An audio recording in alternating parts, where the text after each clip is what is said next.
কলকারখানা বন্ধ হয়ে স্থবির হয়ে পড়া খুলনার শিল্প এলাকায় প্রাণ ফেরাতে চান প্রার্থীরা।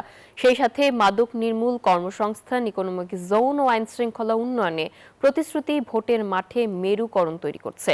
আসনটিতে বিএনপি, জামায়াত ও এনসিপি ত্রিমুখী লড়াইয়ের সম্ভাবনা রয়েছে। জুলাই আন্দোলনের প্রেক্ষাপটে নতুন হিসেব নিকেশ করছেন ভোটাররা। নির্বাচিত হলে প্রত্যাশা পূরণের আশ্বাস দিচ্ছেন প্রার্থীরা। খুলনা থেকে তথ্যচিত্রে মাকসুদুর রহমানের প্রতিবেদন। খুলনা ৩ আসনটি শিল্পাঞ্চল এলাকা হিসেবেই পরিচিত, যদিও একের পর এক রাষ্ট্রায়ত্ত পাটকল, নিউজপ্রিন্ট মিল, হার্ডবোর্ড মিল বন্ধ হওয়ায় কর্মসংস্থান হারিয়ে পথে বসেছেন শ্রমিকেরা। খালিশপুর, দৌলতপুর ও খানজাহান আলী থানা এলাকা নিয়ে গঠিত খুলনা ৩ আসন। এই আসনে মোট ভোটার 2,52,286 জন। এর মধ্যে পুরুষ ভোটার 1,26,579 জন, নারী ভোটার 1,25,700 জন ও তৃতীয় লিঙ্গের ভোটার 7 জন। আকিজ নিয়ে এলো বিশ্বমানের বেবি ডায়াপার মাম্মাম, কটনে সফট ম্যাটেরিয়াল, বাবুকে দেবে rash free super comfort.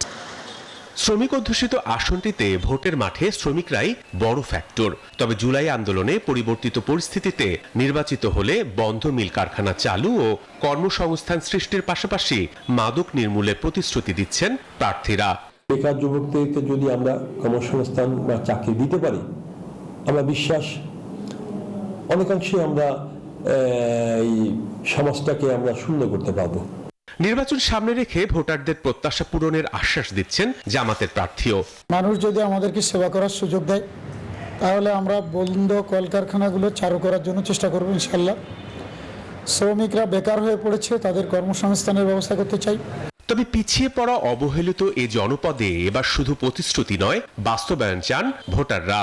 Khulna শহরে একটা শিল্প নগরী হয়েছিল, সেই শিল্প নগরী এখন মৃতপ্রায়। সেই শিল্প নগরীকে আবার নতুন করে প্রাণচাঞ্চল্য যাতে ফিরে আসে, সেই ব্যাপারে তিনি উদ্যোগী হবেন। কোন সরকার চাবো, কারে আনবো, কে এই মিল চালাবে, কে শ্রমিকের পেটে ভাত দেবে? বর্তমানে ছেলে মেয়ে নিয়ে অনেক অসহায় আছে। আমরা চাই যারাই জনপ্রতিনিধি হয়ে এখানে দায়িত্ব নেবেন, তারা যেন শিল্প নগরীকে আবার প্রাণবন্ত করে গড়ে তোলেন।